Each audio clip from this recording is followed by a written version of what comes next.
Special train से रामेश्वरम धाम की तीर्थ यात्रा। आज ही अपनी सीट बुक कराएं tripurayatra.com पर।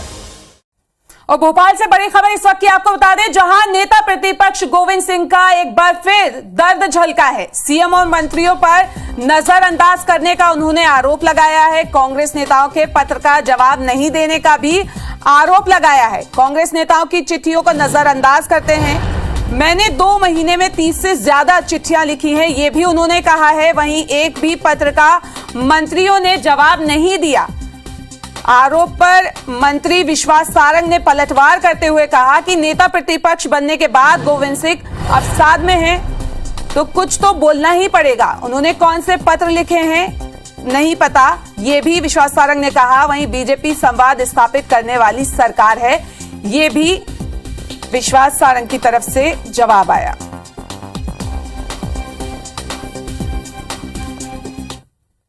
जब विधायक मंत्री कोई पत्र लिखता है तो पहले तो उसकी सूचना देना चाहिए, फिर कार्य हो सकता कि नहीं हो सकता, क्या हुआ उसकी जानकारी दे।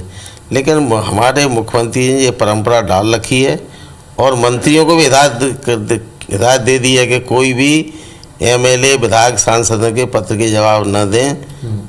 ये परंपरा पूरी तरह से समाप्त कर दी गई है। प्रजातंत्र के लिए ये जनप्रतिनिधियों का अपमान है। प्रतिपक्ष जी थोड़े से फ्रस्ट्रेशन में है, मुझे लगता है वो कहीं ना कहीं अवसाद में है, क्योंकि नेता प्रतिपक्ष बनने के बाद उनको जो सहयोग कांग्रेस पार्टी की तरफ से मिलना था वो नहीं मिल पा रहा और आरोप वो सरकार पर मढ़ रहा है।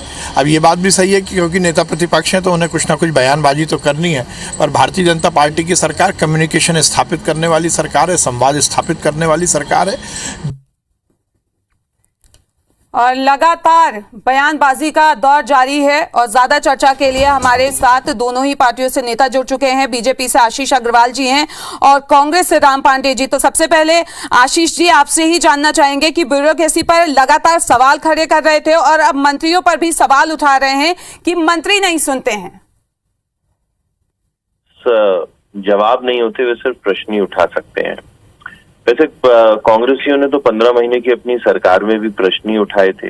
दिग्विजय सिंह जी ने उठाए थे कमलनाथ जी पे, उनके साथियों ने उठाए थे उमंग सिंगार ने दिग्विजय सिंह जी पे। ये स्वयं जो वर्तमान के नेता प्रतिपक्ष हैं, उन्होंने कहा था कि वे 15 महीने की सरकार में अवैध उत्खनन रोकने में नाकामयाब रहे क्योंकि उसका पैसा ऊपर तक जाता है। तो उन्होंने खुद कमलनाथ जी को ही कटघरे में घेर लिया था। इन्हीं के क्षेत्र के 2 विधायकों ने कहा कि गोविंद सिंह जी इसमें संलग्न है। तो ये सवाल उठाना और निराधार बातें करना मुझे लगता है कि कांग्रेसियों का शगल बन गया है। जनता से दूरी बना के अपने परिवार, अपने वंश को बचाने की लड़ाई लड़ना एक निरंतर इनकी प्रक्रिया है, जिसमें जनता से जुड़े हुए कोई बात नहीं है। भारतीय जनता पार्टी के जितने भी नेता हैं, जितने भी मंत्री हैं, वे सभी उपलब्ध हैं किसी भी तरीके के सहयोग के लिए, किसी भी तरह के समाधान के लिए। पर्याप्त तौर पे, सबूत के तौर पे अगर वो कोई बात रखेंगे तो मुझे लगता है कि उसका बेहतर प्रत्युत्तर संबंधित मंत्री या जनप्रतिनिधि से मिलेगा।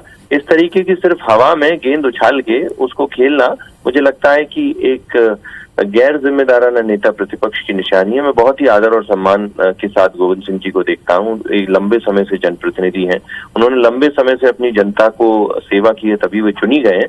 मुझे लगता है कि उनको बहुत जिम्मेदारी से नेता प्रतिपक्ष के पद का पालन करना चाहिए। राम पांडे जी, क्या कहेंगे इस पे आप? देखिए, आप भी जानती हैं, प्रदेश भी जानता है, देश जानता है कि भाजपा के विधायक हों या भाजपा के प्रवक्ता हों, सफेद झूठ बोलते हैं। तो दोनों ने अपना सफेद झूठ बोल लिया। दूसरी बात, विश्वास सारंगी जी कह रहे थे कि गोविंद सिंह जी अवसाद में हैं। अब जो लगातार 7 बार से विधायक बन रहे हैं उनको आप अवसाद में बता रहे हैं। और अभी नगर पंचायत में जो चुनाव हुए थे तो उनकी लाहौर विधानसभा में भारतीय जनता पार्टी की जमानतें जब्त हुई हैं। वहाँ उनका कोई पार्षद नहीं है, कोई अध्यक्ष नहीं है। ये उनकी योग्यता है गोविंद सिंह जी की।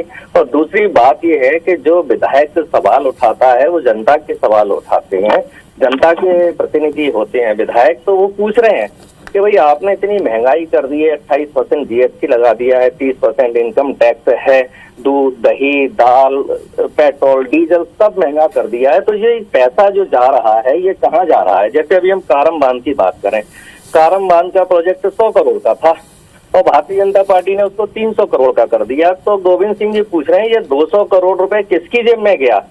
ये जो कंपनी है ये किसकी कंपनी है? इसमें भारतीय जनता पार्टी शिवराज सिंह जी के ओएसडी का इसमें कितना शेयर है? इसमें से 200 करोड़ में से विधायक खरीदने के लिए कितना पैसा दिया गया है? तो हमने तो ये व्यवस्था आरटीआई के माध्यम से भी जनता को दे रखी है। और संविधान में विधायक जनता के सवाल पूछता है और मंत्री और मुख्यमंत्री इसके लिए संविधान और लोकतंत्र के अनुसार उत्तरदायी है कि उनको सवालों का जवाब देना ही पड़ेगा। बात एक कारम बांध की नहीं है। अभी कुछ दिन पहले जैसे मीडिया के पत्रकारों को थाने में बंद करके पीटा गया, तो हमने सवाल पूछा था। अभी इनके विधायक ने रीवा सतना में एक अधिकारी तहसीलदार की बुरी तरह से पिटाई की, तो हमने सवाल पूछा था। अभी इन्होंने कहा कि भागवताचार्य जो राम कथा पढ़ते हैं वो महिलाओं पर गंदी नजर रखते हैं, वो महिलाओं को लाइन मारते हैं, उनके घर पे इसलिए जाते हैं। ये राम कथा पढ़ने वालों पर जब भारतीय जनता पार्टी ने इस तरह की घटिया बात कही तो फिर हमने इनसे सवाल पूछा। तो जनता से जो जुड़े हुए मुद्दे हैं, जनता का पैसा कहाँ जा रहा है, ये पैसा भ्रष्टाचार के माध्यम से कहाँ जा रहा है, तो ये विधायक की जिम्मेदारी है। और हमारे विधायक लगातार सवाल पूछ रहे हैं क्योंकि ये भ्रष्टाचार में पूरी तरह से संलिप्त है। चाहे कारम बांध हो, हर प्रोजेक्ट में ये 3 गुना पैसा दे रहे हैं। 100 रुपए का जहां काम होता है ये 300 रुपए दे रहे हैं, 200 रुपए इनके पास वापस आ रहे हैं। तो ये जनता के पैसे की भारतीय जनता पार्टी के विधायकों, मंत्रियों, मुख्यमंत्री ने लूट मचा रखी है। इसलिए इनके 5 स्टार तरीके के भारतीय जनता पार्टी के कार्यालय बन रहे हैं और अरबों खरबों रुपया ये विधायकों को खरीदने में खर्च किया जाता है। तो इनको जनता के सवालों का जवाब देना, बिल्कुल जनता के सवालों का जवाब देना चाहिए, आप ऐसा कह रहे हैं। और हमसे बातचीत करने के लिए आप दोनों का बहुत बहुत शुक्रिया।